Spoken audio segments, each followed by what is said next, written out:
제가 묵상을 내신 거를 그렇게 하시다 보면은 어느 주는 희망을 주셨다가 어느 주는 정말로 참 고통을 주시고, 그래서 이제 제가 이 묵상 갖고 이렇게 질질 끌 게 아닌데 왜 이걸 가지고 이렇게 할까? 근데 제가 한 가지 보면은 방법을 제가 하라는 대로 안 해요. 그거 왜 그러는 거예요?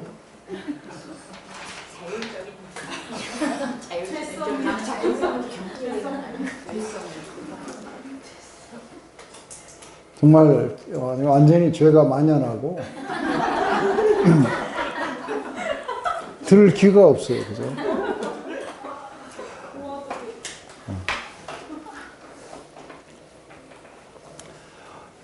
이게 이제 나눠서 해봐요.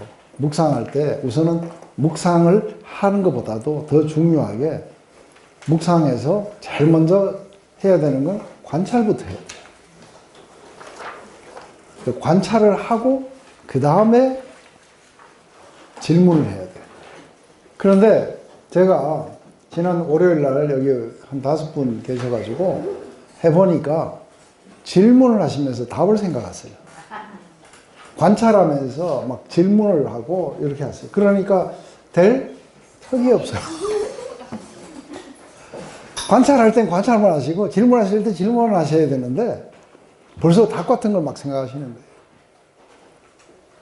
그래서 이제 확실하게 관찰할 때는 관찰만 해요.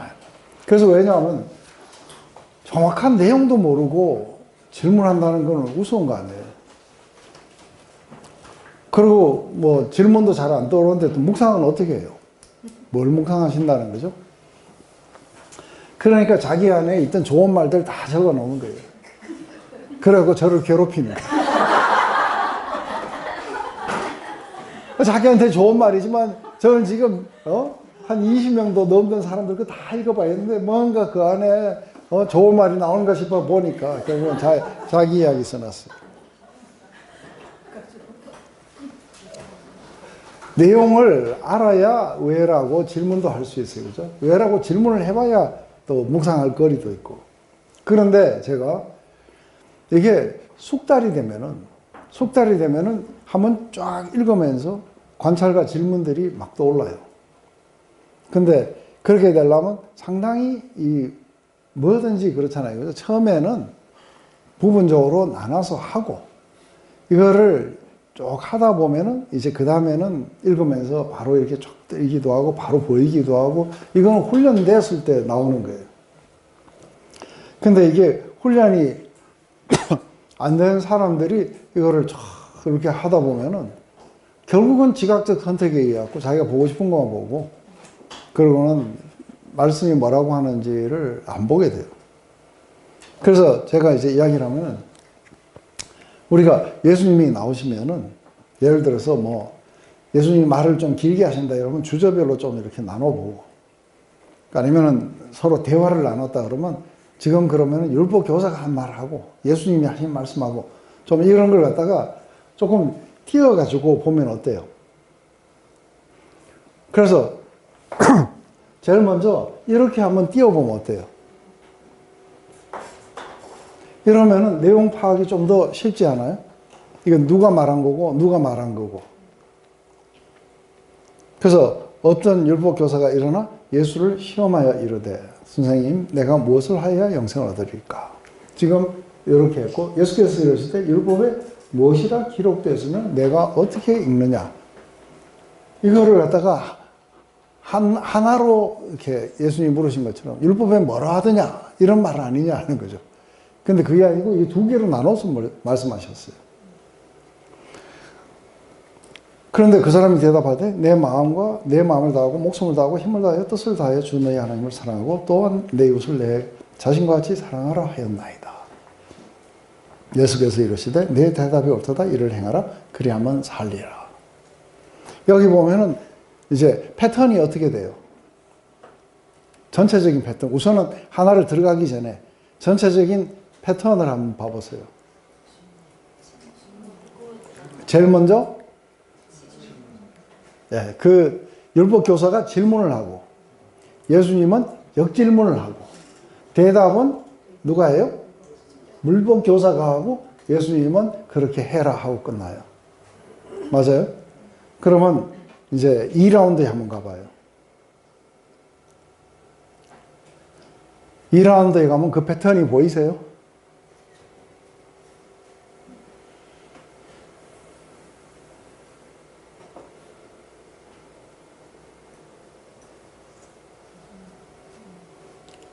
지금 여기에 질문한 사람 누구예요? 율법학자. 예수님은 사실은 이야기를 쭉 하시고 이렇게 질문을 하세요. 그러니까 그 사람이 대답을 하고 그렇게 행해라 하고 끝이에요. 이 라운드가 이렇게 흘러가고 있다는 게 이걸 갖다가 이렇게 나눠보면은 이 전체가 어떻게 이렇게 되고 있다는 게 좀 보여요. 그죠? 그러면 여기까지는 묵상하고 눈 감고 이렇게 하고 이렇게 해갖고는 안 보여요. 그러니까 제가 말하는 게 맹인처럼 있지 말고 눈을 뜨세요.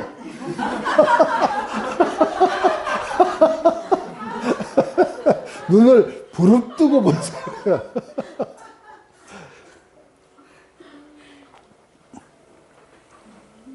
그래서 이렇게 하고 나면은 이제는 전체가 어떻게 구성이 되고 있다는 걸 알면은 그 다음에는 뭐예요? 내가 한 구절을 또 따로 떼내 가지고 또 관찰을 해야 돼요. 그죠? 그래서 이제는 이때 관찰할 때는 왜라는 질문을 하지 마세요. 그리고 여기에서는 누가 언제 어디서 무엇을 어떻게 요 5개만 가지고 관찰을 해보시면 돼요. 그래서 이때는 관찰이지 이건 왜 이럴까 이러면은 지금 선을 오버하고 있어요. 관찰을 넘어가고 있어요. 그죠? 그냥 뭐가 있나 그것만 보는 거예요. 그런데 이게 뭐 조그마한 한 구절에 뭐가 있나 보는 게 그렇게 어려운 거예요? 네? 눈만 있으면 보이는 건데. 그런데 왜 제가 이거 관찰을 하느냐면요. 기록된 말씀과 내가 읽은 말씀이 달라요. 그래서 눈을 부릅뜨고 뭐가 있는지 관찰하라고 하는 거예요. 그런데 나중에 가가지고 이게 읽은 말씀하고 다른 말씀을 가지고 묵상을 해 놓은 거예요. 그러면 정말 제가 요즘에 영성훈련하고 마음이 많이 죽어서 그렇지. 그래서 이 관찰을 노트에다 이렇게 적어 놓으면 돼요. 그것도 뭐 문장으로 쓸 필요 없이 관찰해서 내가 이렇게 했던 것들을 탁 이렇게 하면 돼요. 그래서 선택적 지각을 이렇게 이제 이기는 거죠. 그죠? 그렇지 않으면 우리가 읽은 말씀의 많은 부분들을 사실은 놓치게 돼요.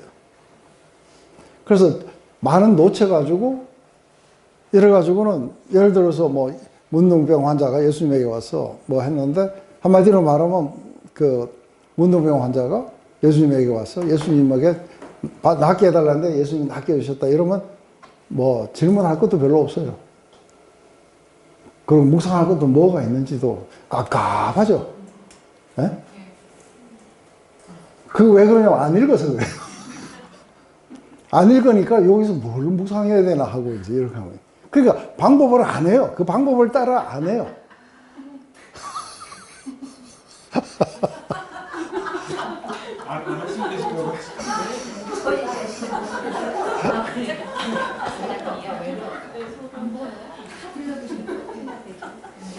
꼼꼼히 좀, 꼼꼼히 이렇게.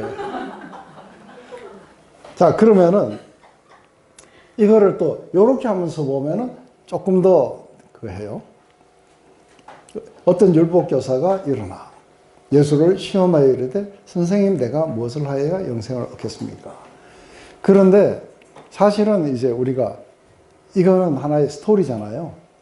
그 어떤 그 편지나 아니면은 굉장히 헤비한 교리적인 그런 것들이 나오는 성경 구절들이 있어요. 그거는 또 그것과 영 다르게도 해요. 어떻게 하냐면 이렇게 해요. 율법교사가 예수를 시험하여. 이렇게 딱 읽을 수 있죠. 그죠? 그러면 어떤은 빼도 되고 일어나도 이렇게 하는데 율법교사가 예수를 시험했고 내가 무엇을 해야 내가 영생을 얻을 수 있는 방법이 뭡니까? 하고 이렇게 물어본 거예요. 근데 이런 식으로 이렇게 쓰는 이유가 이 내용을 잘 파악하려고 이렇게 하는 거예요. 그런데 이게 지금 스토리니까 그렇지 헤비한 데 가면은 이 말이 정확하게 뭐를 지목하는 건지 이런 것들이 막 나오기 때문에 이런 것들을 따로 이렇게 해요. 그런데 우리가 이제 이런 것까지 안 한다 하면 그냥 요것만 가지고 한번 여러분들이 한번 이 안에서 발견을 해보세요. 관찰 한번 해보세요. 관찰해보면은 이거 오랫동안 쳐다봐야 될 문제가 아니에요.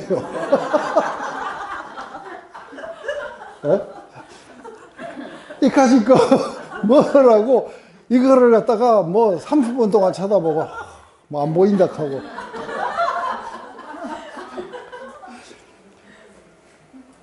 왜 그런 짓을 하고 있어요?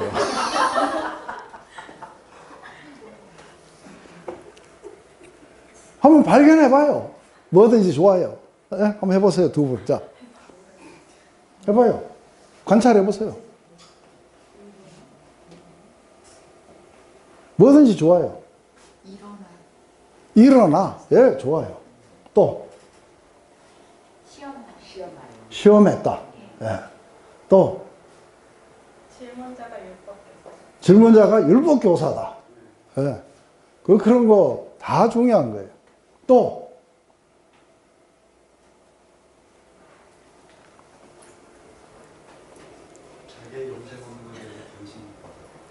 네, 그거는 이제 해석이시고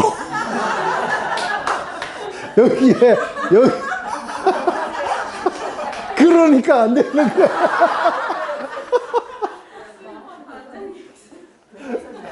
여기에 있는 내용들 이 사람이 영생을 얻으리까 하는데 무엇을 해야 영생을 얻느냐고 물어봤다는 거예요. 무엇을 해야 내가 무엇을 해야 영생을 얻습니까? 하고 질문의 형태가 이렇게 되었다. 이게 아니 그렇게 하면 안 된다.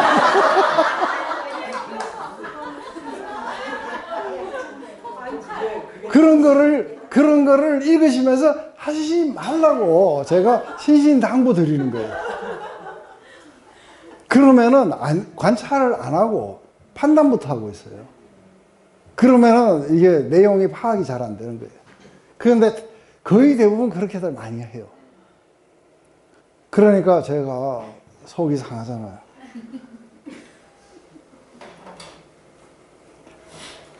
그래서 이제 이거를 이렇게 했을 때, 자, 그러면 우리가 한번 봐봐요. 관찰 내용. 관찰 내용 이랬을 때, 제일 먼저 뭐예요?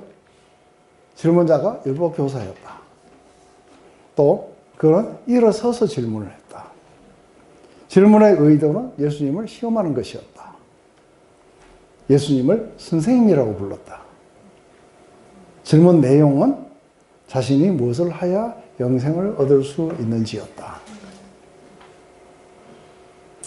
이거 찾는데 몇 시간 걸려요? 2시간. 근데 그 전 본문에서는 선생님으로 불러달라는 다음 본문이죠. 아, 그래? 그러면 요거는 다음으로 가고, 요거를 요렇게 찾는 데까지는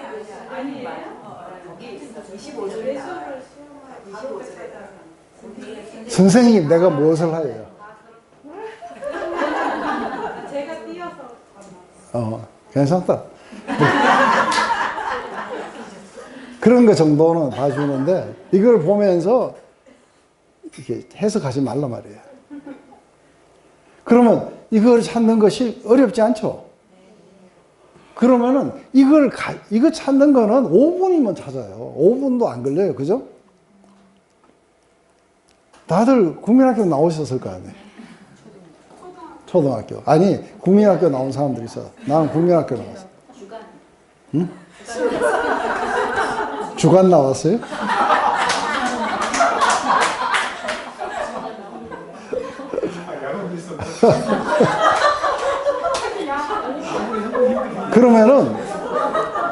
그러면은 요걸 가지고 질문을 하는 거예요. 그럼 질문거리를 한번 만들어 보세요. 요걸 가지고 질문을 한번 해보세요. 뭘 시험하려고 했는가? 그렇지. 예수님을 뭐를 시험하려고 했는가? 좋아요. 또. 왜 선생님을 네, 왜 선생님 불렀는가? 뭐? 왜 일어서서 했는가? 좋아요. 또. 율법학교사는 거기 왜 왔는가? 약간 위험한데? 왜 율법교사는 시험하러 그러면 이런 거는요. 그 시험했다는 거는 본인은 답을 알고 있었는가? 뭐 이런 거. 그렇죠. 좋아요. 다 좋아요. 율법교사는 그 질문을 통해서 무엇을 그렇지. 그게 이제 시험하는 목적이 뭐였는가? 이 질문의 목적은 뭐였는가? 이거는 이제 이런 것들이 그냥 질문이에요. 그러면 이게 어렵지 않죠? 네. 그럼 이게 왜 안 되지? 이게 애니메이션을 사용하니까 그 다음 게 안 되네.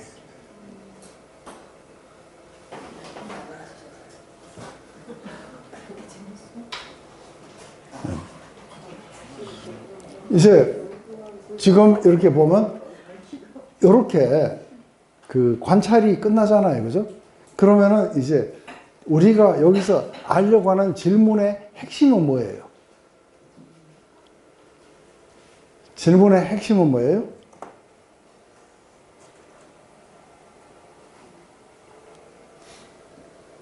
이거 지금 이제 율법교사는 인간이에요.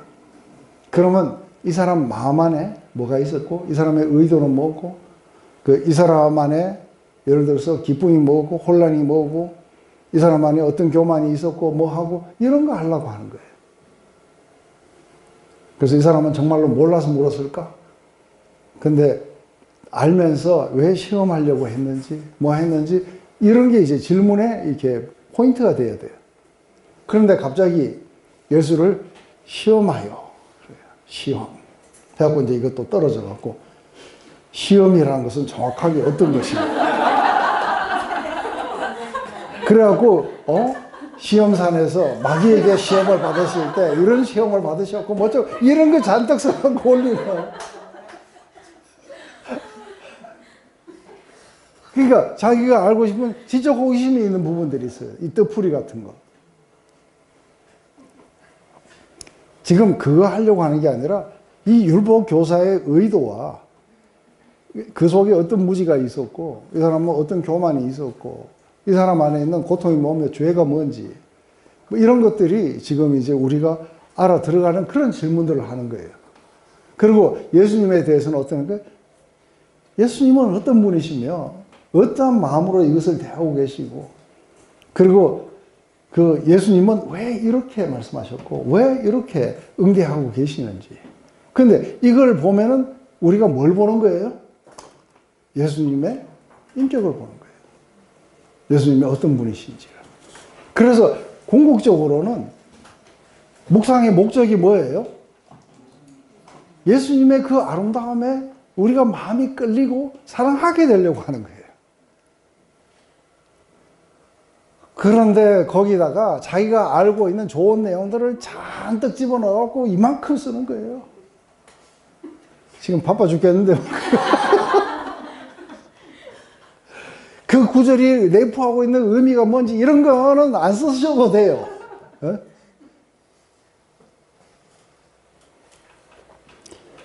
물론 때로는 이게 정확하게 어떤 뜻인가 잘 몰라가지고 그렇게 해야 될 때도 있지만 그거는 묵상 질문이 아니에요. 그런 거에 시간을 많이 보내시면 안 돼요. 예수님의 인격, 그분의 의도, 그분의 아름다움, 이런 것을 우리가 알아가기 위해서 묵상을 하는 거예요. 그래서 등장인물들의 존재하는 아픔이나 기쁨, 의문이나 이 사람들 안에 있는 어떤 소망, 이 사람들은 어떤 믿음을 가지고 있었을까? 또 어떤 불신이 이들 안에 있었는지, 뭐 이런 것들을 우리가 이렇게 보려고 하는 거죠. 그 영대하시는 예수님 마음 안에 있는 아름다움, 선함, 그리고 그분의 그 인도하심, 뭐 이런 것들이 이제 우리가 보고 싶어 하는 거죠.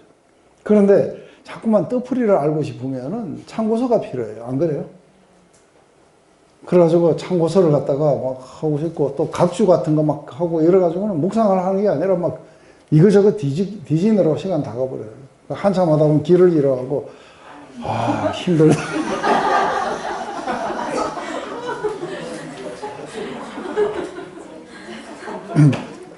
제일 그 하시는 말씀이 오늘 이 말씀 속에서 어떤 교훈을 주시는가 이런 거는 하지 말라고 제가 수도 없이 이야기를 했어요. 그런데 왜 아직도 그런 걸 쓰시는지. 그리고 아직도 자기에게 적용하는 사람들이 있어요.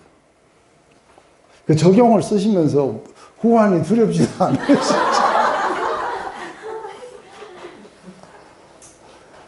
그러면서 뭐 사람들을 의식하고 있는 나의 행동에는 어떤 것이 있는가 하고 자기에 대해서는 있으라고 이야기했어요. 그죠? 자기에 대해서는 더 이상의 내가 아직도 어쩌는데 아직이 아니고 영원히 안 될 거예요. 걱정하지 마세요.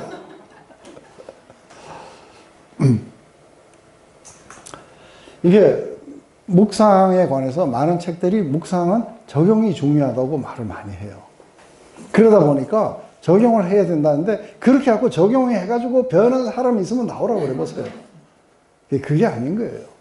예수님의 아름다운 인격에 우리가 끌리고 사랑하고 그래서 그분의 아름다움을 보고 기뻐하고 이러는 사이에 자기도 모르는 사이에 적용이 다 돼요. 그 자기가 변화한다는 걸 이렇게 느끼게 될 거라는 것이죠. 그래서 자기 묵상 말고 예수님 묵상을 하시기 바랍니다. 그래서 지금 뭐 이런 것들을 쭉 할 수 있어요. 그런 왜 예수님을 시험하자고 했는가? 그것도 사람들 앞에서 일어나가지고. 율법교사는 이스라엘의 최고 선생인데, 그는 예수님을 선생님이라고 불렀을 때 이게 존중하는 걸까? 아니면 위선으로 하는 말일까? 그가 한 말이 몰라서 한 질문일까? 아니면 그가 어떤 스스로의 답을 가지고 있는가? 그가 스스로 답을 가지고 있다면 어떤 것이었는가? 뭐 이런 것들을 생각할 수 있잖아요. 그죠? 이제 그러면은 조금 더 우리가 이 말씀에 대해서 조금 더 실제로 들어가고 있어요. 그러면은 제가 시간을 이제 한 5분을 드릴 테니까 여기에 대해서 각자가 스스로 답을 한번 만들어 보세요.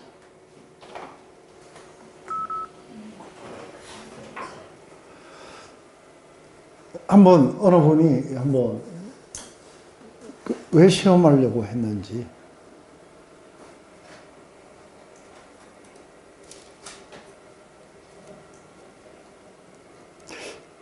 전체적인 이런 어떤 그 구성 속에서 보면은 우리가 이 율법교사는 막대모는 사람 아니에요.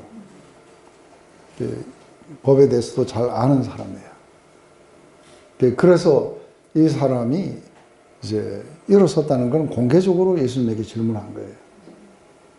그리고 아주 존중을 가장해서, 그죠? 선생님 하면서 모르는 사람이 묻는 것처럼 하면서 연맥이려고 하고 하니까요. 이게 이해가 되세요? 그렇다면은 이 사람은 뭐에서부터 이런 질문이 나온 거예요? 이 사람 안에? 네? 프라이드예요, 프라이드. 그죠? 자기 프라이드예요. 자기가 율법을 많이 알기 때문에 예수님하고 디베이트 할 수 있다고 보는 거예요. 그래서 사실은 예수님을 테스트해 보려고 하는 거예요. 예수님이 잘 아는지 모르는지. 하루광아지 법무소인 줄 모르고 덤볐어요. 그러니까 일어서서 율법 교사는 율법을 이렇게도 읽고 저렇게도 읽고 이게 달달달 다 외워요. 이 사람이 평생을 남 가르치는 사람인데 이 사람이 뭐 율법에 대해서 배우고 싶어 했겠어요? 배울 마음이 없는데 예수님을 거꾸로 테스트해 보고 싶은 거예요. 그럴 정도로 굉장히 교만 속에서 이렇게 했다면 자기를 뭔가가 나타내 보이고 싶었겠죠. 이런 것들이 이렇게 질문을 통해서 이해될 수 있어요. 자기를 좀 나타내고, 그리고 예수님을 대답 못하는 순간으로 탁 하면은, 내가 이겼다 하고, 뭐 이런 거 해보고 싶을 수도 있어요. 이렇게 보니까 그렇게 좀 뭐 그렇다고 이렇게 느껴져요. 그러면서 질문을 했을 때 이미 자기가 답을 가지고 질문한 사람이에요. 그죠? 그래서 이게 이미 자기가 답을 가지고 있으면서도 이 질문을 한 이유는 예수님을 테스트하고 싶었던 거죠. 이게 교만 가운데서 이런 질문을 했다는 것을 우리가 이걸 볼 수 있는 거예요. 이런 생각도 드는데 이건 잘못된 건지 좀 실제로 예수님이 그 당시에 말씀을 하시고 그럴 때 많은 바리새인들이 이 율법 학자를 포함해서 자기 나름대로는 갈급한 마음이 좀 있어서 갔다가 그걸 어떻게 보면 자기의 틀을 깨지 못하고 네. 그 속에서 이제 우리가 쉽게 사람들 판단하듯이 아닌 것 같다 그러고 공격을 하려고 일어서서 했는데 네. 그거를 또 예수님은 아니요, 그러니까 여기까지만 하면은, 그러니까 그렇게 해서 이제 공격하고 싶은 마음에서 했다. 그것도 되죠. 그런데 이제 어쨌든 이 사람이 자기의 틀을 깼다 안 깼다를 떠나서 이 사람은 자기가 더 많이 안다고 생각한 거예요. 그리고 예수님이 잘못했다고 봤으면은 그렇게 공격을 할 수도 있겠고. 근데 오늘 보면 굉장히 공손한 자세를 취해서 왔어요. 다른 바리새인들처럼 그렇게 하는 게 아니라 공손한 자세를 취해갖고 오긴 왔는데, 문제는 누가가 이게 테스트했다 그래요. 예수님을. 그래서 이게 예수님을 한번 테스트해 보려고 이 사람이 일어났다. 그래서 이 의도가 몰라서 물은 질문이 아니라 예수님을 테스트해 보기 위한 질문이었다. 그것도 공개적으로 일어서서 선생님이라는 호칭을 써가면서도 그렇게 했다. 이제 우리가 이렇게 되면은 이게 이상하게 애니메이션하고 나면 이게 안 먹어.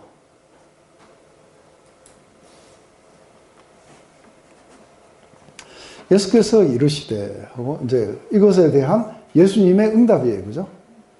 그래서 율법에 뭐라고 기록됐으면 내가 어떻게 읽느냐. 이거 이제 가지고 관찰만 한번 해보세요. 이거 아주 지금 한 줄밖에 안 돼요. 관찰하는데 30초도 안 넘어갈 수도 있어요.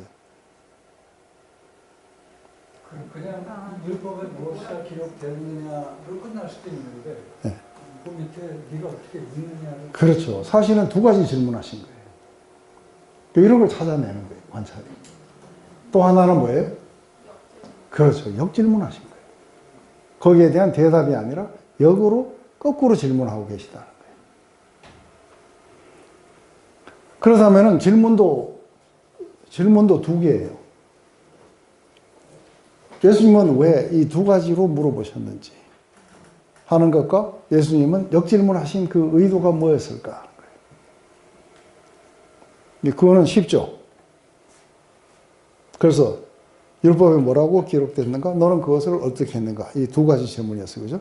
그리고 질문에 대신 역질문을 하신 거예요.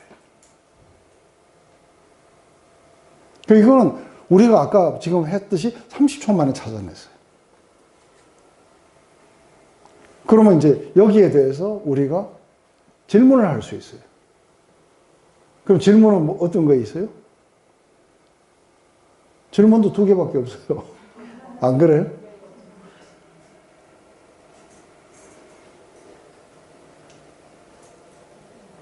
너는 그것을 어떻게 읽는가? 이건 무슨 말이냐? 이런 질문을 하시면 안 돼요.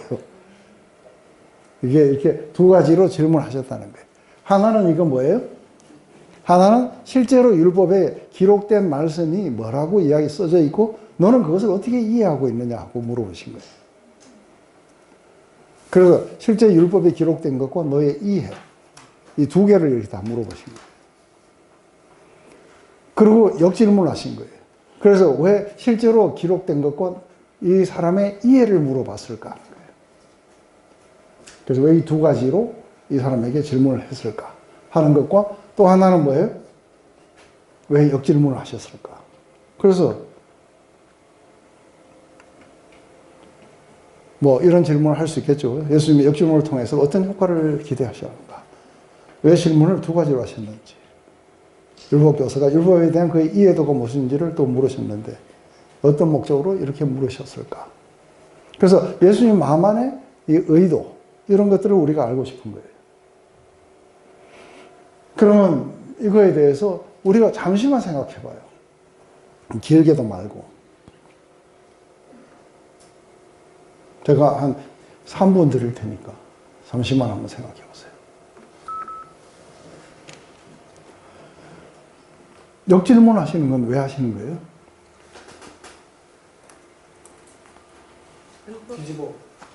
뒤집어 보시는 거예요. 뒤에 보면 반전이 나오잖아요.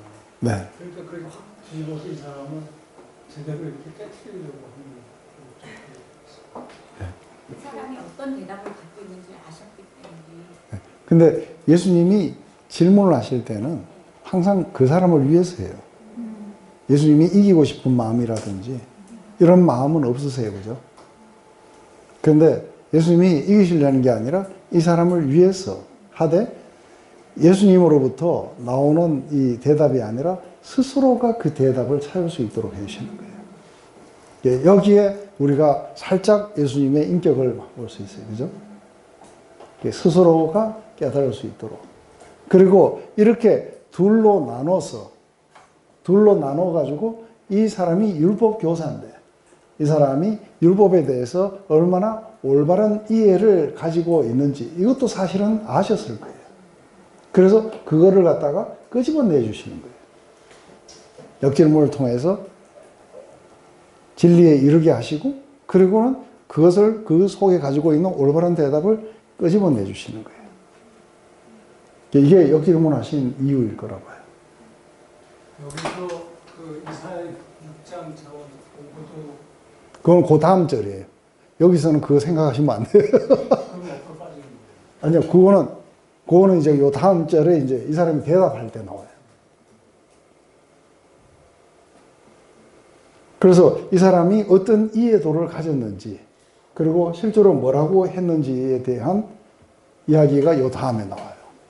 대답하되 내 마음을 다하여 목숨을 다하여 힘을 다하여 뜻을 다하여 주 너희 하나님을 사랑하고 내가 내 이웃을 내 자신같이 사랑하라 했나이다. 여기서 이제 우리가 이렇게 관찰을 해보는 거예요.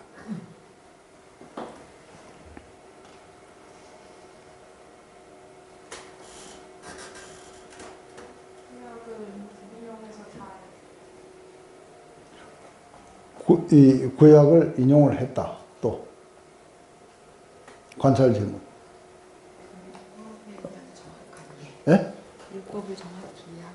아니요, 그건 판단이고. 말로는 제대로 된 대답을 한 것 같아요. 아니요, 그러니까 그거는 판단이에요. 관찰해 보세요. 네, 하나님을 사랑하고 이웃을 사랑하라고 그러지 않았어요.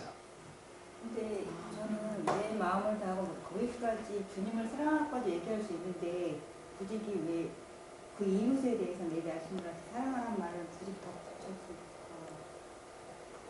그거는 그 지금 자기가 율법에 대해서 자기가 어떻게 이해하고 있는지 그리고 정확하게 뭐라고 기록되어 있는지 이거를 지금 예수님이 물어보신 거에 대해서 이 사람이 대답하고 있는 거예요. 그런데 여기에서 보면 하나님을 사랑하라고 한 게 아니고 앞에 잔뜩 붙였어요. 저 신명기에 나오는 게 아니 그러니까 신명기에 나오는데 그런데 그걸 지금 찾는 시간이 아니고 그냥 하나님을 사랑하고 이웃을 사랑하라고 하셨다 이렇게 이야기할 수도 있잖아요. 그죠? 그런데 이 사람은 앞에 잔뜩 갖다 붙인 거예요. 그리고 또한 내 이웃을 내 자신같이 사랑하라 하였나이다 하고 이웃을 사랑하라가 아니고 내 자신같이 사랑하라고 하는 이걸 다 붙였어요. 그래서 지금 저 위에 있는 거, 주 너희 하나님을 사랑하라는 건 신명기 6장에 나와요. 그죠? 근데 신명기 6장하고 틀리는 게 있어요.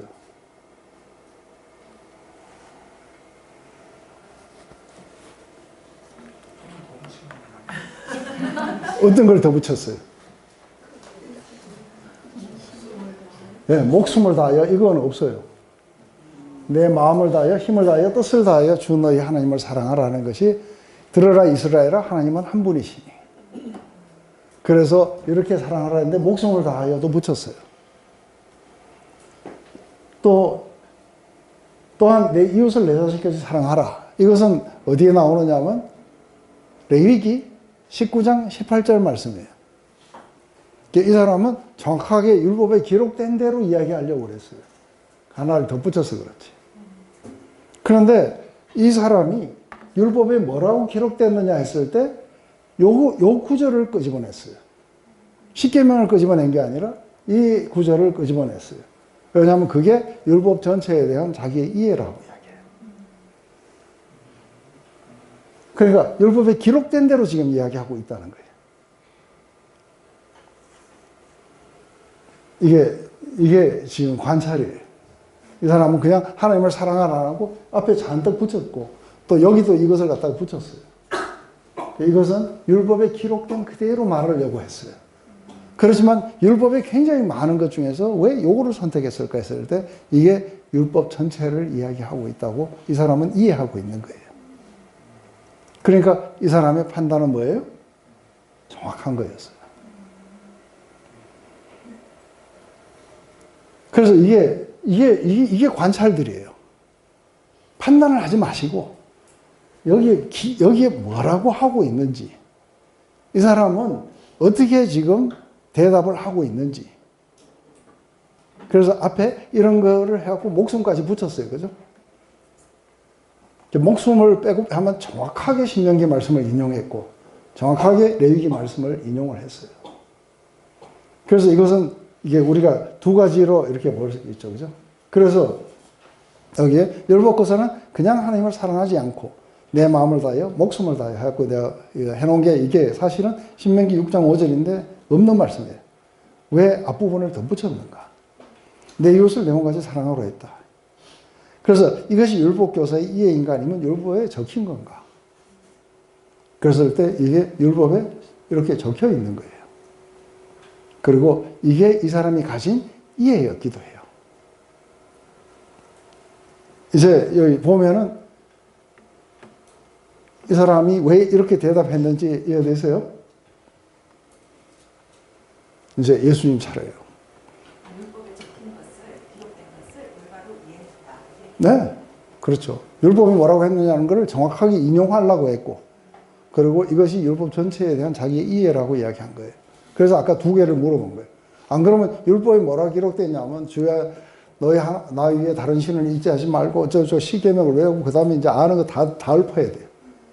근데 율법 전체를 어떻게 이해하느냐니까 이렇다고 이야기한 거예요.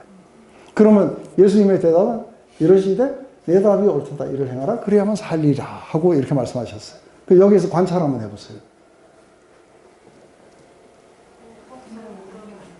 예? 율법사가 대답한 그 대답을 옳다고. 옳다고 인정해 주셨어요. 네가 정확하게 그걸 보고 있다고 인정을 해 주셨어요. 그래서 율법사의 대답이 옳다고 인정을 해 주셨다 하는 것과 또 그렇죠. 이를 행해라 그러면 살리라 하고 이걸 덧붙이신 거예요. 그래서 이제 이걸 보면은 지금 이걸 통해 갖고 우리가 이 사람의 이해를 정확하게 인정을 해주면서 이를 행해라 그러면 살리라 하고 이를 행해라고 할 때 그때 이 사람 안에 율법교사 안에 문제가 뭐예요? 무엇을 행해야 예, 무엇을 행해야 되느냐 하고 한 것의 대답이에요. 그런데 실제적으로 이 사람은 이해는 있는데 이 사람은 행함이 없었을 수가 있어요. 사랑으로 사실은 살지 않았을 수도 있어요. 그런데 예수님이 이 말씀을 이게 덧붙이심으로 말미암아 사실은 이제 어떤 것이 일어나게 되냐면 우리가 아까 이제 이걸 한번 전체적으로 봐봐요. 퍽 하고 일어서가지고 교만하게 내가 많이 안다 이래갖고 예수님을 시험해갖고 이런 거 아세요 하고 이제 이런 마음으로 서가지고 공개적으로 무엇을 해야 영생을 얻겠습니까 하니까 예수님은 그것을 가만히 보시면서 그래, 율법에는 뭐라고 기록됐고 너는 그걸 어떻게 이해하고 있니? 하고 물으니까 내 마음과 뜻과 정성을 다해 하나님을 사랑하고 내 이웃을 내 몸과 같이 사랑하라고 했습니다. 이게 율법에 적혀 있고 내가 이해한 겁니다. 그러니까 그 옳도다. 그리고 그걸 행해라. 그러면 살게 될 거다. 그런데 이제 예수님의 그 이렇게 말씀하신 그 이유, 그리고 이것이 이 율법 교사에게 미치는 영향들, 예수님은 마음 안에 어떤 것이 있어서 이것을 갖다가 이렇게 이야기를 하실까 하고 우리가 질문을 해볼 수 있어요. 어떨 것 같아요? 예수님 일을 행하라 그러면 살리라 말씀하실 때 네.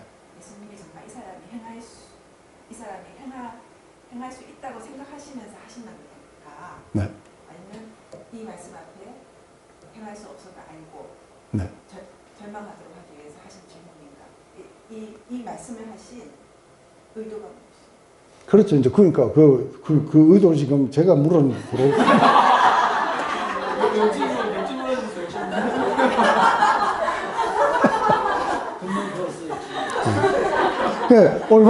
올바른 이해를 가진 율법 교사에게 왜 이렇게 말씀하셨는가?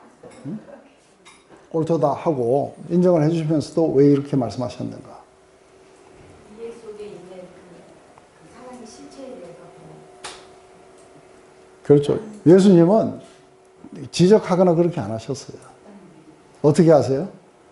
이 사람이 그 자신의 옳은 견해들을 끄집어내셔서 그래, 그렇게 하면 산다. 그렇게 한번 해봐라. 이렇게 하는데 이게 이제 실제로는 굉장히 부드럽게 가지만 율법 교사는 어때요? 갑자기 뭐예요? 한번 하려다가 갑자기 패배가 막 느껴져요. 행해라. 이 말 한마디에 뭐예요? 못 맥히주고 하면서 서절하게 패배가 확 느껴져 오는 거예요. 그런데 이걸 패부를 찌르시는데 지나가시는 말씀처럼 하세요. 근데 진리 가운데서 정확하게 말씀하세요. 이 사람의 문제가 뭔지를 정확하게 이야기해줘요. 그리고 이 사람이 그것을 갖다가 아주 굉장히 뼈아플 거예요. 그죠? 그렇지만 이 뼈아픔이 이 사람으로 하여금 진리 가운데로 나올 수 있도록, 그리고 진정한 자신의 실체를 볼 수 있도록 이걸 해 주시는 장면이에요. 저는 이렇게 못해요. 하실 수 있어요? 성질이 아플까?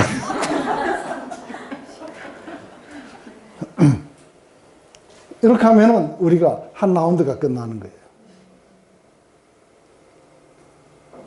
그러면은 우리가 이제 우리 다음 라운드를 들어가야 되는데, 잠깐 5분만 쉬었다 합시다. 그런데 이제 지금부터 시작해갖고 굉장히 중요한 게 뭐냐면요. 자, 우리가 관찰하고 질문 뽑아내는 건 어렵지 않아요. 그래서 이것만 자리에서 앉아갖고 하세요. 그리고 질문 하나 가지고 다니시면서 곰곰이 생각하세요. 버스를 타시거나 아니면은 샤워를 하시거나 식사를 하시거나 시간 날 때마다 이거를 하시게 되면은 이제 몇 중의 효과가 오는지를 한번 봐보세요. 첫째는 뭐예요? 솔리튜드 따로 안 가도 솔리튜드 하고 있어요. 맞아요? 하루 종일 주야로 묵상하고 있어요. 이거는 짜투리 시간이고 뭐건 아무 때나 끄집어내면 돼요. 그래서 하루 종일 묵상을 하면은 여기에서 답을 얻었다 못 얻었다 상관없이 내가 변할 거예요. 이게 이해가 되세요? 이거 얼마나 큰 효과예요. 내가 정답을 얻었다 못 얻었다고 상관이 없어요. 그런데 그래갖고 예수님이 왜 이렇게 그걸 하셨을까 하고 쭉 하다가 갑자기 뭐예요? 계시가 쫙 오게 되면 어떻게 돼요? 기쁨이 말로 표현할 수가 없을 거예요. 맞아요? 그러면 바로 예수님과 바로 교제가 들어가요.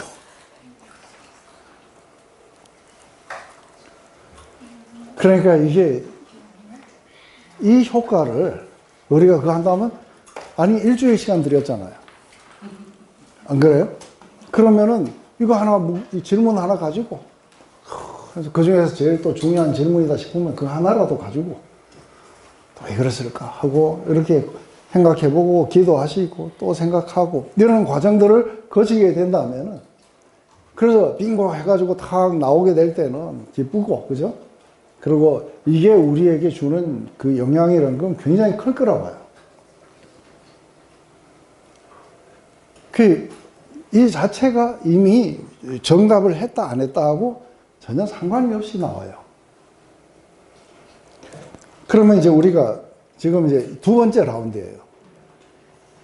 그래서 두 번째 라운드도 아까 우리가 똑같이 그렇게 됐다 그래요. 그러면 이제 하나씩 보는 거예요. 그 사람이 자기를 옳게 보이려고 예수께 여짜오되 그러면 내 이웃이 누구이니까. 이거는 뭐 관찰이 그렇게 어려운 관찰이 아니에요. 한번 관찰해 보세요.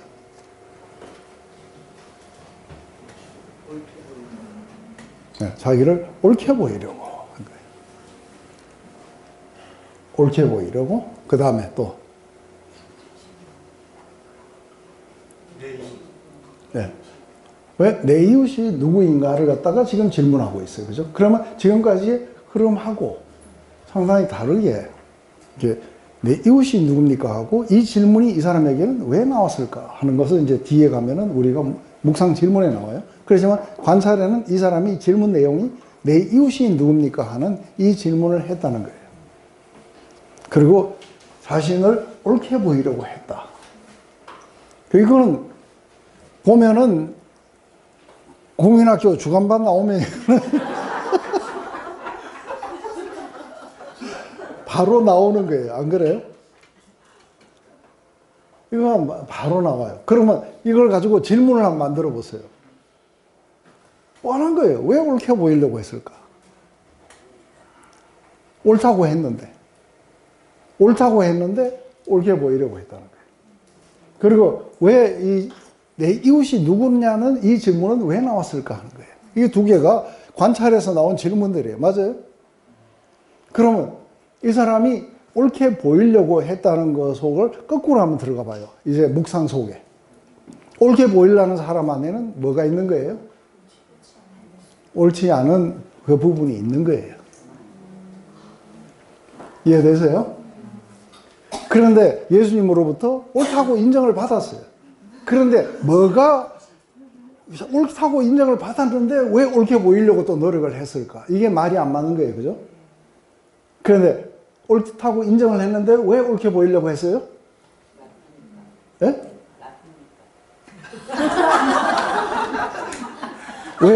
왜 옳다고 했는데 왜 옳게 보이려고 했어요? 죄인의 속성이고 이 사람은 하나님 사랑은 그 정도는 나는 하고 있다. 네. 그래서 이웃이 누군지만 얘기해주면 그것도 내가 확 사랑해서 할 수 있다는 거죠. 예, 그런데 그걸 이제 그렇게 하는 것보다는 이 사람에게 이 뼈아픈 질문을 내놓을 수 있는 자기를 옳게 보이려는 이유가 뭐냐면 예수님 마지막 하신 말씀이에요. 이를 행하라 그러면 살리라. 그런데 자기가 행했다고 확신할 수가 없는 거예요. 그게 이 사람 아픔인 게 이해되세요?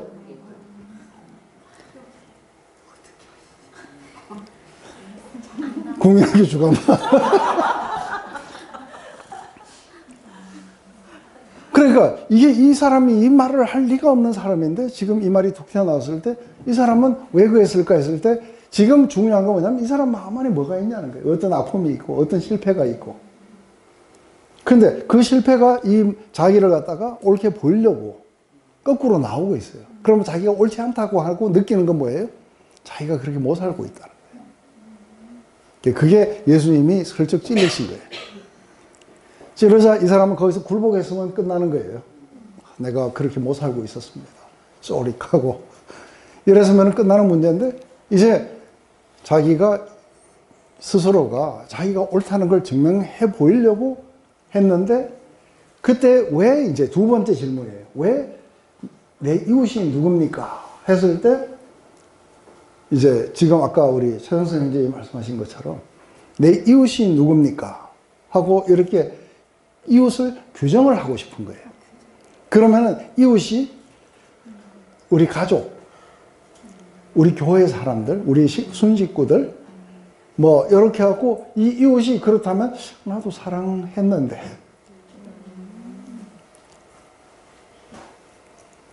얼마든지 그렇게 생각할 수 있는 거예요. 그래서 이웃을 갖다가 뭐 예를 들어서 우리 뭐 같은 동족이라든지 그 일본은 미워해도 우리 배달의 민족은 사랑했다. 그러면서 이게 이웃을 갖다가 규정을 하는 이유가 뭐냐면 자기가 그렇게 살고 있다는 것을 만들어 보려고 노력하고 있는 거예요. 이게 보이세요? 그것 때문에 지금 선한 사마리아인의 이야기가 나오는 거예요.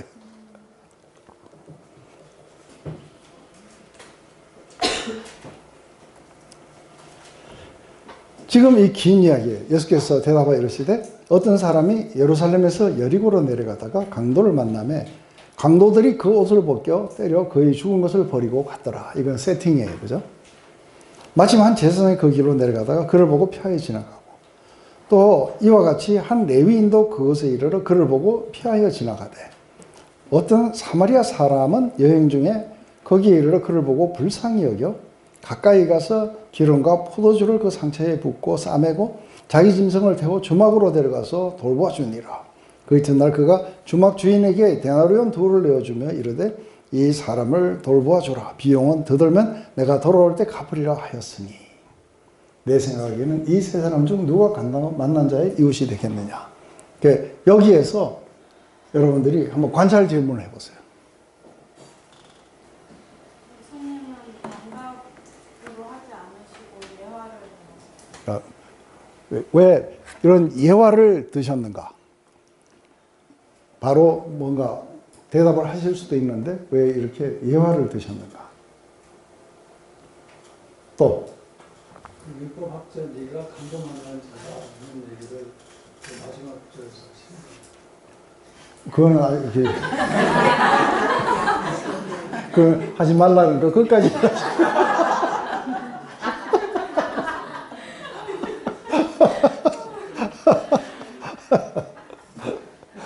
일반적으로는 내가 불쌍한 사람이 있으면 그 사람이 이웃이고 가서 도와주려고 생각을 하는데 이거 꼭 뒤집어가지고 네가 도움을 받아야 될 자다. 자비를 받아야 될 자다. 그러니까 그거는 지금 해석이고요. 해석이고 지금 관찰 여기에 뭐라고 써져 있는지 여기에 뭐라고 써져 있는지를 등장인물이 어. 제사장 레위인하고 사마리아 사람인데 제사장하고 레위인은 피하여 지나가는 역할로 사마리아 사람은 대비돼갖고 불쌍히 여기는 역할로 그렇죠. 그래서 일단은 등장인물이 세 사람이다. 제사장, 레위인, 그리고 사마리아 사람. 이 세 사람을 등장시켰어요, 예수님이. 비유 속에. 또, 이게 지금 관찰 질문이에요, 관찰. 강도 만난 자도 있잖아요. 네, 강도 만난 자는 지금 누워 있었어. 이 사람은 지금 못 움직여요. 예루살렘에서 여리고로 내려가다가 강도를 만난 사건을 네, 때로 삼는 네, 거기서 그러니까 거의 죽은 것을 버리고 갔더라. 그래 이 사람의 처지가 이제 지금 이런 상태에 있다. 지금 이제 그것은 세팅을 갖다가 이야기를 해줬어요, 그죠? 이 사람의 상태가 강도 만난 자의 상태는 이런 상태다 하고 세팅을 말해줬어요. 저기서 제사장하고 레위인이 그냥 피해서 지나간 건 율법 아니요, 그거는 지금 해석이고 지금 일단은 뭐라고 말씀이 뭐라고 하는지를 그러니까 자꾸 이제 이게 안 되는 거예요. 그러니까 하다가 자꾸 해석을 하고 있어요. 관찰을 해야 될 때. 그러면 관찰이 안 되니까 질문도 엉뚱한 게 나오고 그리고 엉뚱한 질문을 가지고 하니까 묵상도 안 되고 그래요. 그래서 답답한 거예요. 너의 이웃은 누가 되지? 예? 너의 이웃은 너의 이웃은 누구냐? 그렇게 물었어요? 아니 이게 맨 마지막에 예. 나의 이웃이 거꾸로 누가 강도 만드는 자의 이웃이 되겠느냐고 이렇게 물어보세요. 누가 너의 이웃이냐든지 그게 아니라 누가 이 사람의 이웃이 되어 주느냐고 거꾸로 물어보세요. 이런 건 이제 발견이에요. 그런데 이걸 가지고 왜 데나리온 2를 줬을까 해가지고 그래서 신약과 구약이라는 거예요. 신약과 구약. 그러면서 왜 예수님은 또 짐승에 태워갖고 주막으로 데려가셨어. 그러면서 왜 주막으로 데려갔을까? 왜 또 포도주로 그 상처에다 부었을까? 제사장하고 레이는 그냥 피해서 지나갔는데 네.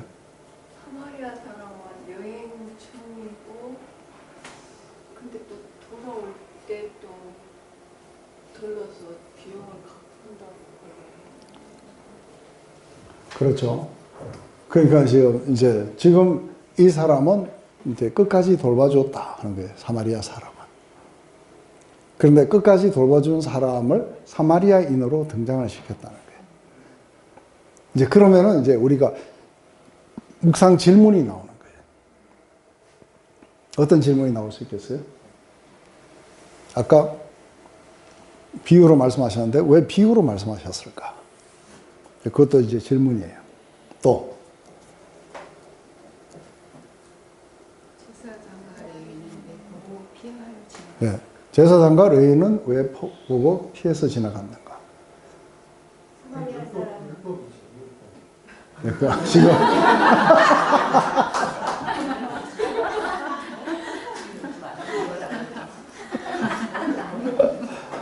혹시 서울 변두리에 있는 대학 나오셨어요?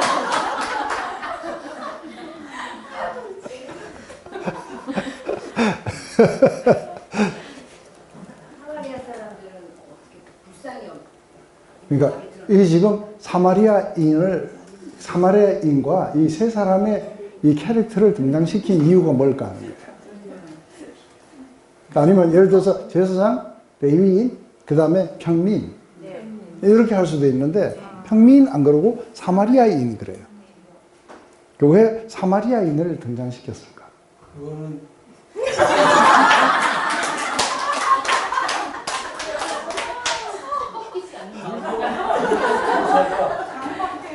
마음속에 예수님을 사마리아인처럼 취급을 하는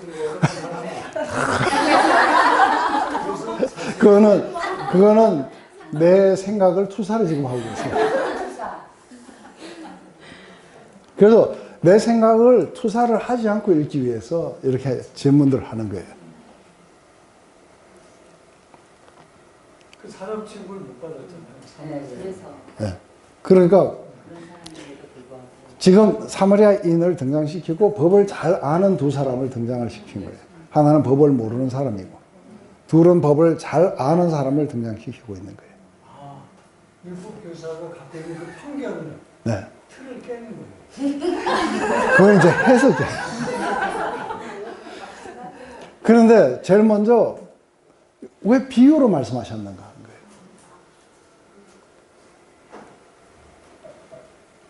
왜 비유로 말씀하셨을까?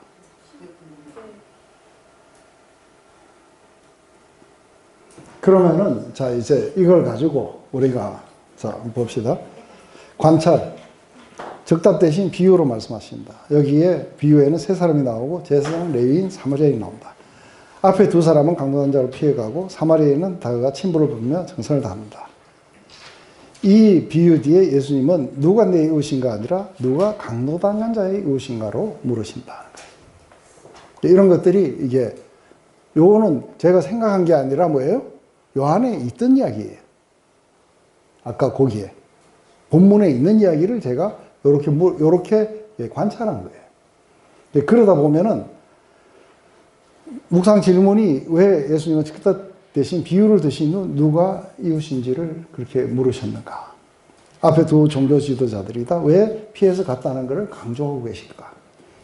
사마리아인을 등장시킨 이유가 뭘까? 역질문을 통해서 대답을 유도해내셨다. 왜 이 방법이 좋은가? 이거는 제가 시간을 드릴 테니까 한번 디스커스 해보세요. 몇 명씩.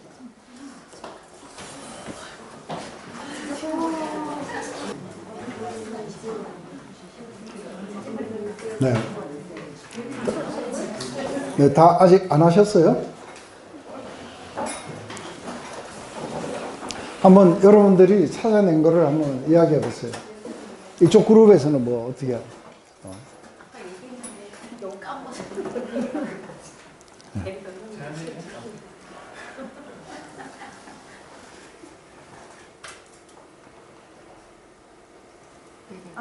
이들이 왜 피해서 갔다는 것을 강조하십니다. 네.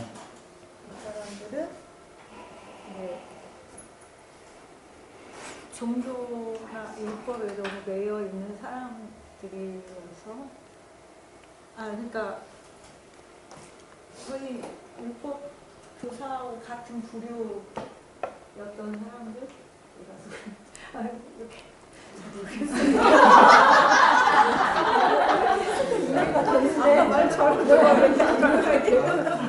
학교는 나오셨죠?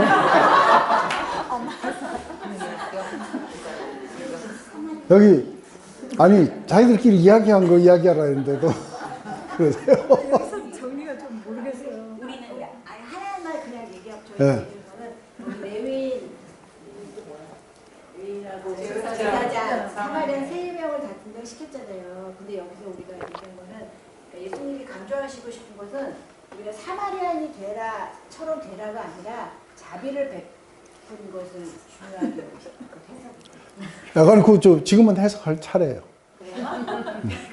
지금은 묵상 질문이 아니고 질문에 대한 해석이에요. 네. 자비를 굳이 사마리아 네, 이쪽에서는 뭐라고 나와요? 답을 가진 사람 갚버렸어요?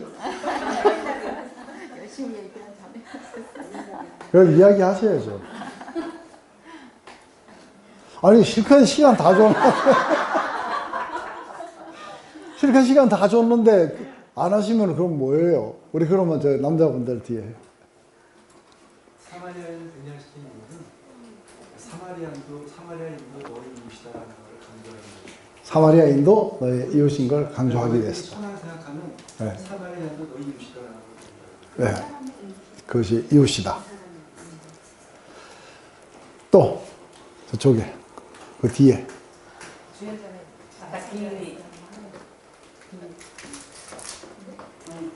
뭐, 아무거나도 좋아요. 뭐라도 좋아요.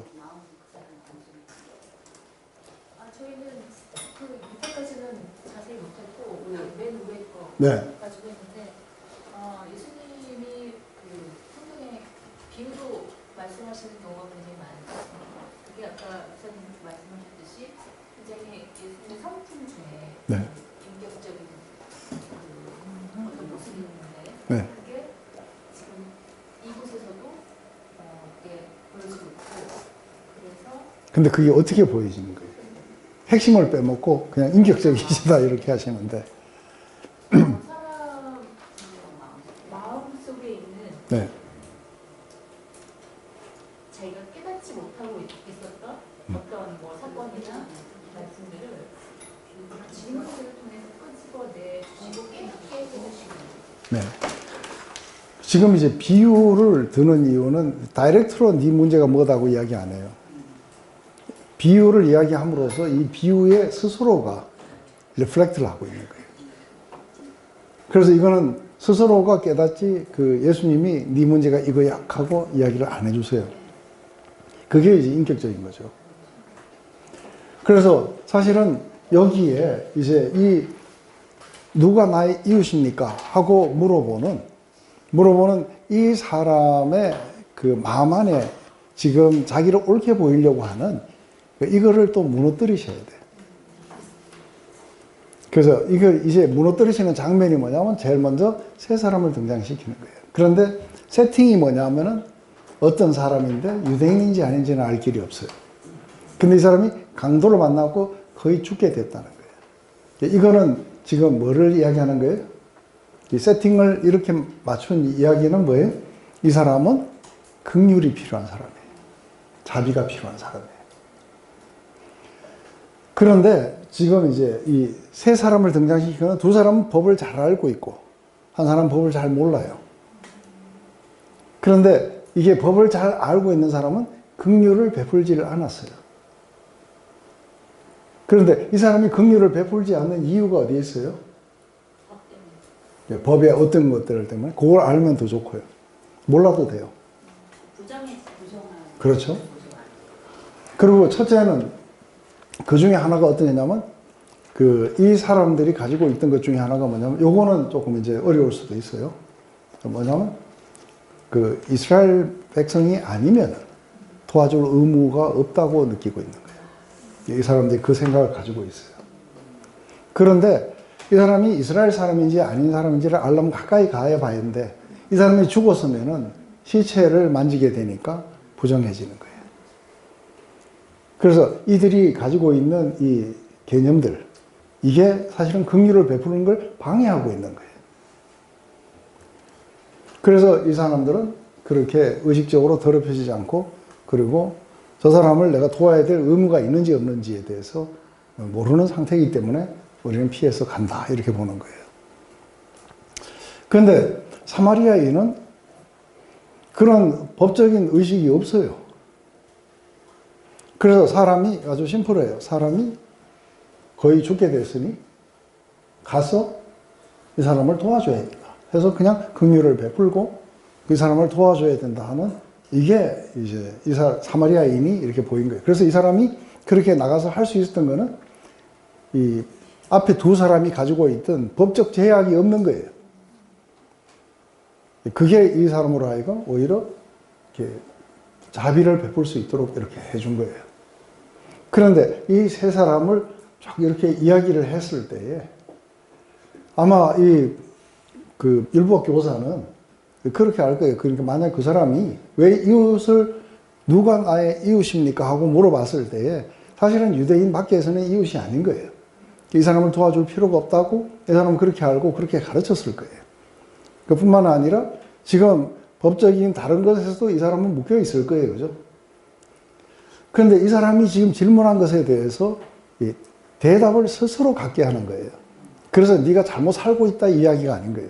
이 사람이 가지고 있는 그 자기를 옳게 보이려고 하는 이거를 스스로가 대답하게 하고 자기 안에 있는 실체를 보게 하시게 하는 거예요. 그러니까 이렇게 쭉 이야기했을 때 이 지금 율법 교사는 이걸 보고 리플렉트 하고 있겠죠. 그죠? 그 리플렉트를 다 하고 난 뒤에 이런 비참한 상태에 있는 사람에게 누가 이웃이 될 수 있겠느냐 해가지고 이게 이제 이 사람들이 가지고 있는 이웃에 대한 이 바운더리를 깨버리는 거예요.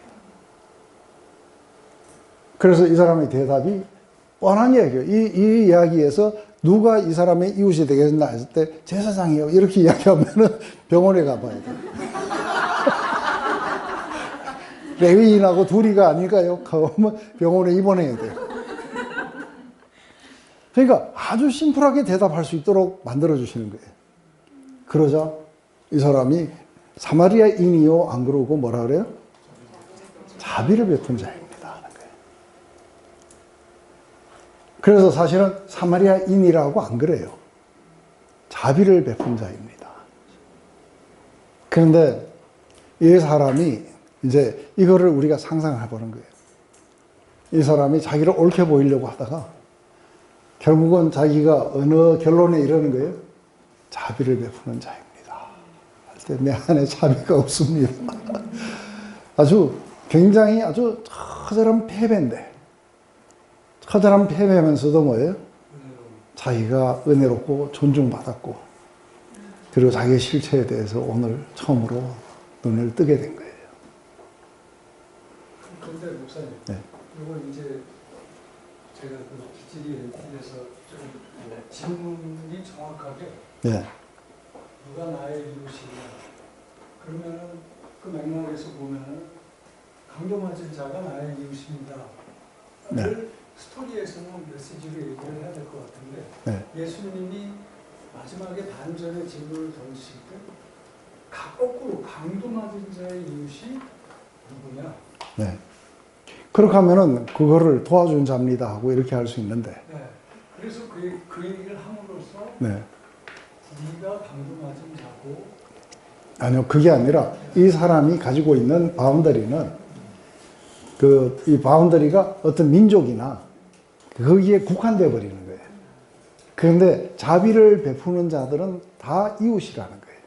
근데 이제 거기서 한 단계 더 나가서 사실은 네가 나를 사마리아인처럼 보고 있지만 이 그거는 예수님의 그 자비를 받아야지 너도 이웃을 사랑할 수 있다. 그거는 이제 투마치 이렇게 가가지고 그거를 증명할 수 있는 게 없는 거예요. 그런데 지금 문제는 아주 심플하게 누가 나의 이웃입니까? 했을 때 그 이웃의 바운더리를 지금 가지고 이야기하는 거예요.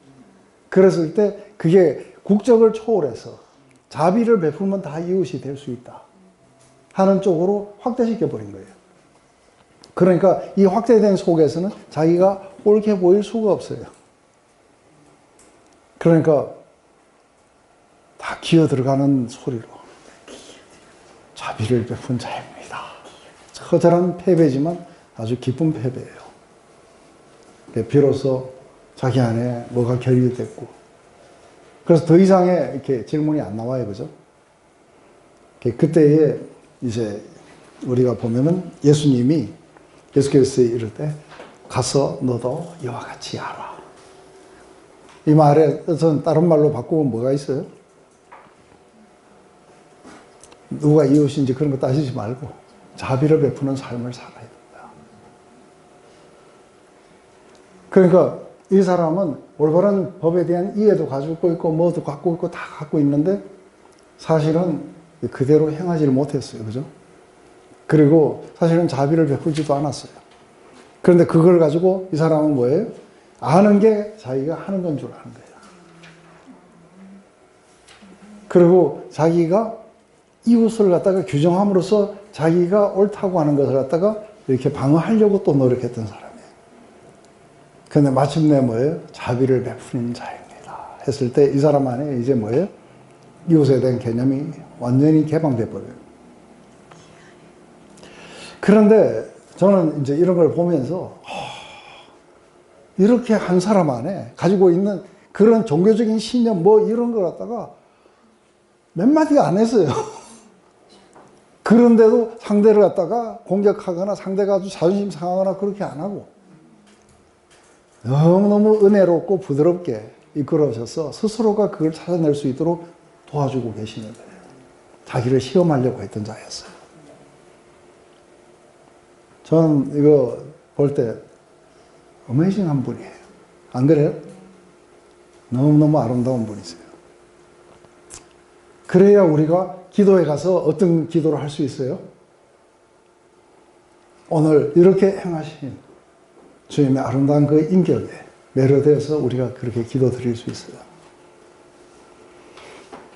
잘못을 갖다가 그렇게 지적하고 포인트에서 우리를 갖다가 자존심 상하게 하고 깎이고 그리고서는 우리 안에 반발이 생기도록 그렇게 하시는 분이 아니라 스스로가 깊이 수용하고 받아들일 수밖에 없도록 부드럽게 역질문을 해주시고 또 예화를 들어주시고 마침내 자기 안에 있는 실체를 보게 하셨던 주님.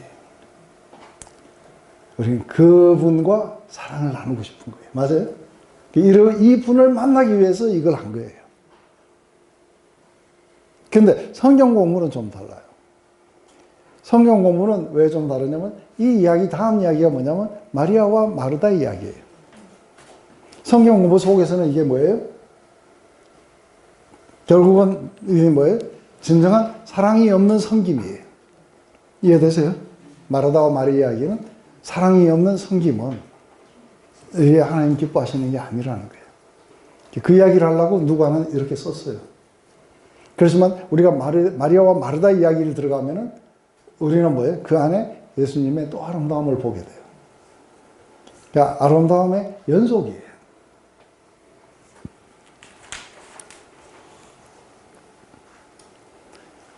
지금 묵상의 목적이 이분을 만나려고 하는 거예요.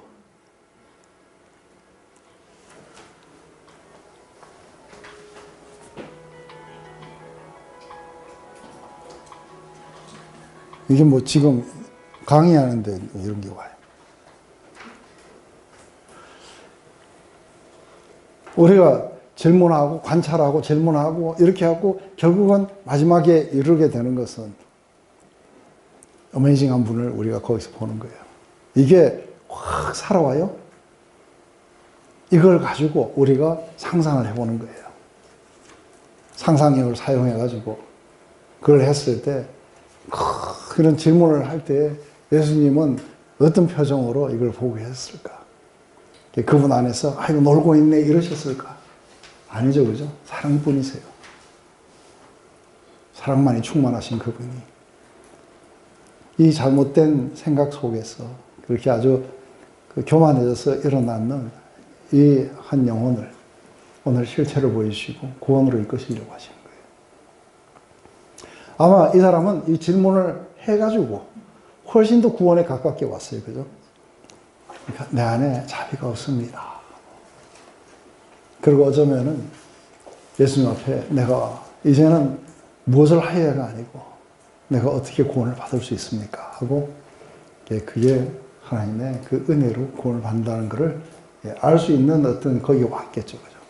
근데 문제는 뭐냐면 자기 안에 그런 것이 없다는 부정이 와야 돼요. 자기 부인이 와야 그 다음에 뭐가 은혜의 말씀도 들어와요.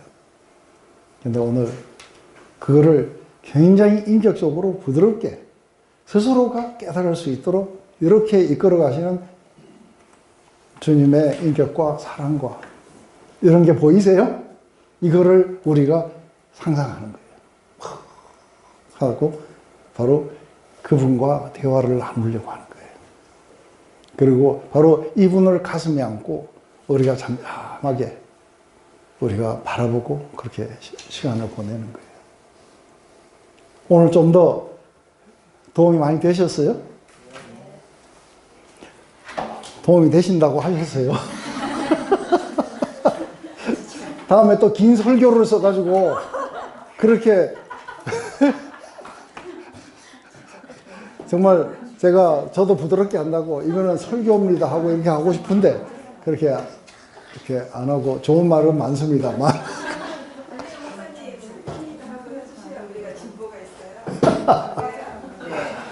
네.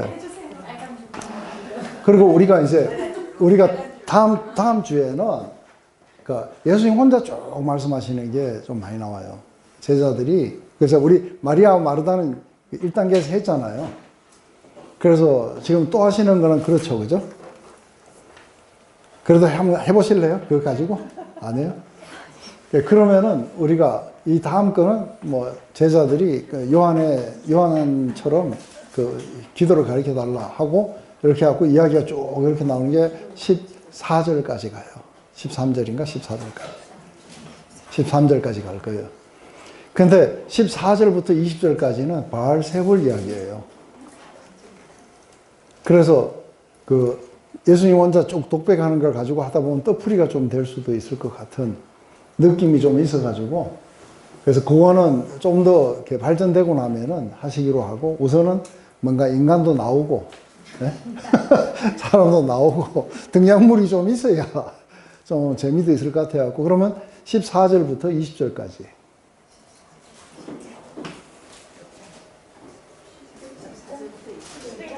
(11장) 네? 네. 카톡에다 올려드릴게요.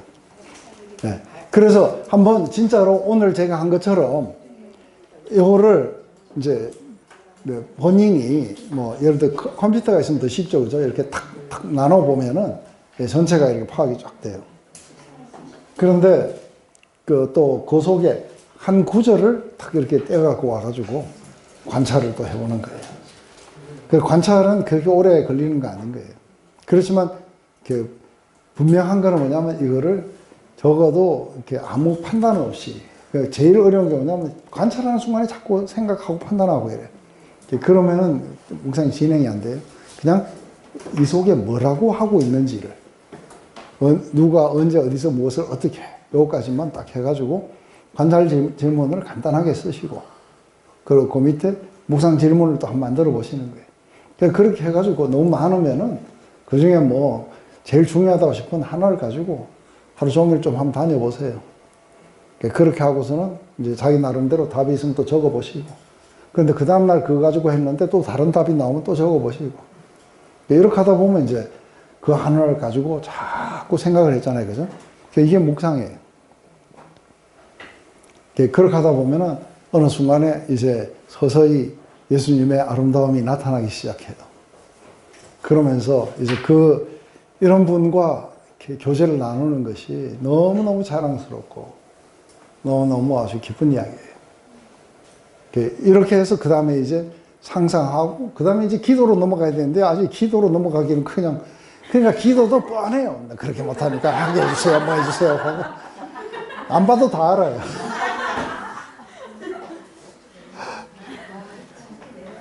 그러니까 그런 기도에서부터 벗어나지를 못하는 거예요.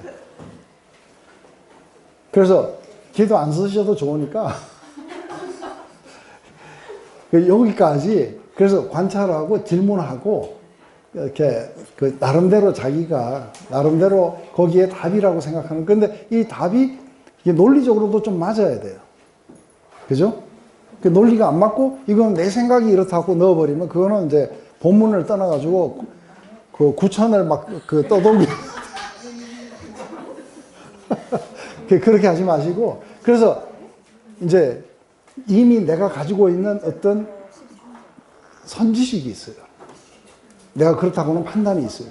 그거를 끼워 맞춰갖고 보려고 하는 이 성향이 있으면은 이제 묵상이 안 돼요. 그럼 그건 해놔봐야 우리에게 생명력이 없어요. 그래서 이게 또 한 가지 되게 중요한 부분은 뭐냐면 이게 관상훈련이에요. 관상적 태도예요. 이거는 말씀이 뭐라고 하는지를 내가 들어보려고 하는 거예요. 그리고 그 속에 이게 narrative theology라는 거는 이건 이 스토리 속에 굉장히 중요한 것들이 들어있어요. 예수님의 아름다운 인격도 들어있고 이런 것들이 다 들어있는데 이거를 자세히 안 보면은 이게 안 보이게 돼 있어요. 그래서 묵상을 통해서 그거를 찾아보고 보는 거예요. 그러니까 적용 같은 건 이제 하지 마시고, 예?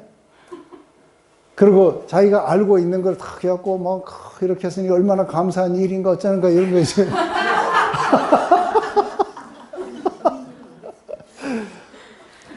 제가 이거 하는데 이게 2번 다 하려고 그러면 한 6시간 걸리는데 눈 빠지게 봤는데 그냥 가슴 아프게 끝났어요. 그러지 마시고 이렇게 한번 적어보세요. 자기가 다 안 해도 좋으니까 이렇게 하고 한번 관찰하고 여기에 대한 질문들 이렇게 하고 그 밑에 이렇게 한번 해보시고, 그래서 이런 방식으로 한번 해보시면은 아, 이분이 지금 이제 제대로 하고 있구나. 근데 때로는 자기가 질문이라고 써놓은 게 해석이에요. 그죠? 관찰이라고 써놓은 게 질문이 될 수도 있고. 그래서 이제 분명히 처음에는 관찰과 질문과 해석을 이게 따로 해야 돼요. 그래서 마지막 해석이 자기의 이제 묵상의 내용이에요. 그런데 잘 되면 앞에 게 2개가 사라지고도 이렇게 할 수 있어요. 그래서 앞에 게 2개가 없이도 이걸 이렇게 해나갈 수 있는 거. 거기까지 가려면 처음에는 하셔야 돼요. 다음부터 적어보세요. 그런데도 또 자기식으로 해가지고 오시면은 이번 학기 끝날 때까지 미워할 겁니다. 제가 기도하고 마칠게요. 하나님, 오늘 이렇게 선한 사마리아인이라고 알려졌던 이 스토리를 우리가 묵상을 해봤습니다. 참으로 주님의 그 아름다움이, 그리고 진리 되신 주님, 그리고 정말 그 속에 사랑뿐이신 주님, 너무나도 아름다움이 넘쳐 흐르시는 그 주님을 우리가 그 속에서 뵙고 그리고 우리가 만나 교제를 하게 됩니다. 지금 날마다 우리가 말씀을 통해서 이렇게 주님과 만나고 교제하고 그리고 우리의 영혼이 기뻐하고 또 우리가 마침내 우리도 주님처럼 그렇게 될 수 있다는 소망이 우리에게 얼마나 큰 기쁨을 주는지 모릅니다. 이제 우리가 마치 처음 하는 사람들처럼 이제 처음부터 관찰하고 그리고 질문하고 그리고 우리가 묵상을 하면서 이 시간 내내 우리가 삶에서 벌어지는 그런 짜투리 시간들, 이 모든 것들이 다 묵상의 시간으로 삼게 하셔서 주야로 묵상해서 시냇가에 심은 나물처럼 시절을 쫓아 많은 열매가 맺을 수 있도록 우리를 축복하시옵소서. 예수님의 이름으로 기도드립니다.